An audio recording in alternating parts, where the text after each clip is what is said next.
There's been plenty of statistics out there which talk about businesses not being able to identify a threat for up to 20 to 21 days after there's been a penetration. So you can't afford to go that long and not knowing what's going on in your network. At that time, data can be compromised, it's stolen, and lots of damage can be done to your business. In 21 days is way too late. Hey, what's up? This is Jamal Abbott. Thanks for tuning in.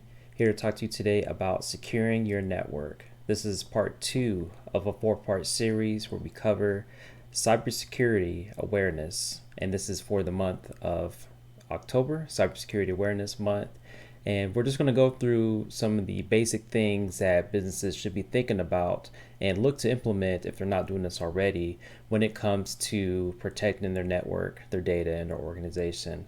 So the goal here is to arm you with the information, tools, and insights that you need so that way you can go ahead and implement this and make sure that your business and your operations is safe. Today we're going to be talking about securing your business network, and with this we have a few items, a few tactical steps that you should be thinking about if you haven't done this already, and we'll go ahead and jump right into this. So when it comes to actually implementing cybersecurity for your organization, we need to look at this as a layered approach to protecting your network. And for this conversation, we're going to be looking at 5 layers that you can be implementing today to protect your business and your data that you're entrusted with. For the 5-layer approach, we'll be looking at physical security, perimeter security, network security, endpoint security, and then finally data security. When we look at the physical security level of your organization, we're actually talking about physical access to your facility. Do we have locks in the communication rooms? Do we have those servers and network equipment protected? And is it easy enough or is it difficult for folks to get in there and start looking around maybe and start messing with things they're not supposed to be messing with? So we can get as sophisticated as having a full access control system, which is probably the best thing you can do because you'll know who's getting in and who's getting out, and why is Joe getting in there at 3 o'clock in the morning when he should be at home. Or you can have as simple as a lock and key to access your resources. So that is the physical layer of that, and really this is where your employees come into play. Your staff needs to make sure that the right people who has authorized access to these resources should be the only ones getting in there. There's been plenty of times where you'll have like a vendor, like a service provider coming in, and then they're just asked for access to the communications room. And 9 times out of 10, sometimes these frontline staff, they don't ask any questions. So just point them to where it's at and then let them right in. But how do you know that individual is actually there to work on your setup? So this is where you have your employees challenging those individuals just to verify who they say they are. And maybe that's looking at a badge, a work order request, or anything along those lines, just to make sure that those individuals are supposed to be there when they're supposed to, and they actually have the proper access to get into your facility and your resources. So you just need to be careful with that when it comes to physical security. And that's layer 1, the physical layer of your environment. The second layer that we'll get into is the perimeter security. We're moving away now from physical access to your business and now talking about the network components that need to be secured themselves. At this point, we're talking about network resources, which are going to be your first line of defense when it comes to the actual data that's on your network. This includes firewalls, which acts as a fortress to prevent unauthorized access to your network, to intrusion detection and prevention systems, which not only detect when there's something fishy going on in your network, but also have the intelligence to act upon that strange request and then shut it down completely. These things are helpful because when it comes to somebody or something getting into your network, how do you actually know what's going on? Do you have your staff looking into this? Are they even trained to even know what's going on there? Or do you have somebody else, maybe an IT staff person or some other third party that's looking at these things on your behalf. And that's what that intrusion detection and prevention systems are all about. So that system in itself is going to let you know if somebody or something gets into your network, what is it, how long they've been in there, and then what remedies are going to be done to stop that threat immediately. A couple important things to be mindful of when it comes to perimeter security, and it's something that we can't ignore. There's been plenty of statistics out there which talk about businesses not being able to identify a threat for up to 20 to 21 days after there's been a penetration. So you can't afford to go that long and not knowing what's going on in your network.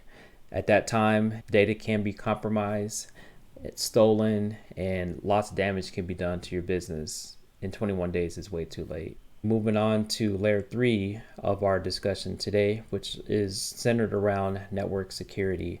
So we're looking at actually protecting the data in transit on our network. And that's going to look differently depending upon your organization, but we could be looking at virtual private networks, which is like a tunnel that's going to encrypt traffic from outside of your organization to the inside of your organization, especially if you have remote employees. We could also look at segmenting your network. And what that means is that you might have traffic that's designated for your voice network. So that could be the phone calls and the video calls that are happening on the network. You could have another network for general purpose data traffic. And then you can have separate traffic for other types of applications. When all those items are on the same network, that can be a security risk. And what is done to mitigate that risk is to set up different silos or different lanes for that traffic to flow across. So network segmentation can be done in that fashion, and that's another way to protect the data on your network. So as you can see here, we're working our way down this list. So first we started with the physical access to your network. And next, we looked at the network perimeter, so we're securing any external attacks that are happening. We also looked at the traffic that's occurring within our network and ways that we can secure that. And now the fourth layer of this layered security approach is to look at the actual endpoints themselves. So endpoints, just think of that as your devices. So that could be a laptop, a computer, a smartphone, any of those end devices that users are using to get their jobs done, to grow your business, or to support the customers that you currently have. Those are devices that definitely need protection. And it's one of the common places that you'll see attacks occur for that. So some of the ways that you can mitigate that, and you're probably already familiar with some of this stuff, but you can think of it as antivirus. So to prevent from viruses from popping up on your computer, different types of malware, and things of that nature. You might also have a protection for your emails. So your emails are being scanned for malicious behavior. And then you might also see some type of banner that says, hey, this is an external email. Be careful about any of the links that you're going to be clicking on. And then some of those email systems can take it a step further and then analyze some of that traffic and then make predictions about whether or not this is a safe item to click on within this email, or filter that all together so that way you're not getting access to that. So those are some different examples of endpoint detection. And then the beauty about this is that these things work on your behalf. They're constantly updated in real time, and they're always going to be protecting you. So there's nothing manually that you have to do on your end other than making sure that stuff is on your computers, on your network, and is working on your behalf. We can't forget patching, security updates, and things of that nature. Some of those things are automated for the most part, but it's important to make sure that stuff is being done on a regular basis. If you have dedicated servers in your office, Do they have the latest security fixes and updates, or is that something that's being done maybe every once in a while by the IT person if he or she can get to it? So something to keep in mind as you're thinking about protecting the endpoints on your network. And last, but certainly not least, is the actual data itself. Now, depending upon your environment, the data can live within your organization or within the cloud. But despite where that data lives at, you definitely need to make sure that data is protected and out of the sights and reach of any attackers if they happen to get to this point. So we already have 4 layers of protection, and now we need to make sure that the data is protected in itself.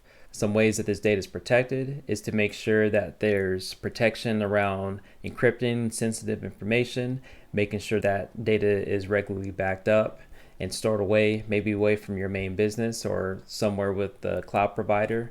Another thing to think about too is limiting access to this data. So you don't necessarily want to have all employees with that access to the data, but limiting that to specific people who need to know or need to have rights to that data. So that's one way to ensure that the data is protected and not fall into the wrong hands. Finally, to add with this is to make sure that all employees and all staff understand that it's their job to protect the data for their organization. And as I talked about in the previous episode, we don't want your proprietary data falling into the wrong hands, or if there is some type of cybersecurity incident, you don't want to be downed or sidelined for an extended period of time just because you're trying to figure out how to restore the data back up. And that does it for securing the network. Now, there's a lot more detail that goes into this, and you can't fit this into a short podcast segment, but it's something to get you to think about, something for you to review, and to make some decisions whether or not you need to beef up one area or maybe even implement one of these things that we talked about here today. With this episode, I'm offering a free PDF download. There's no registration, nothing, not collecting any emails. This is just free for you to review. So go ahead and download that, take a look at that. And then if there's any questions with that, feel free to let me know. So you can reach me at jamalabbott.com/contact. And you can leave me any feedback or ask any questions about any one of the 5 layers that we talked about here today for securing your business network. And don't forget to reach me on social media. Happy to answer any questions there as well too. Once again, I thank you for tuning in, and don't forget to check out the next episode. And if you forgot to listen to part 1 of this, go ahead and check that out, and I'll talk to you soon.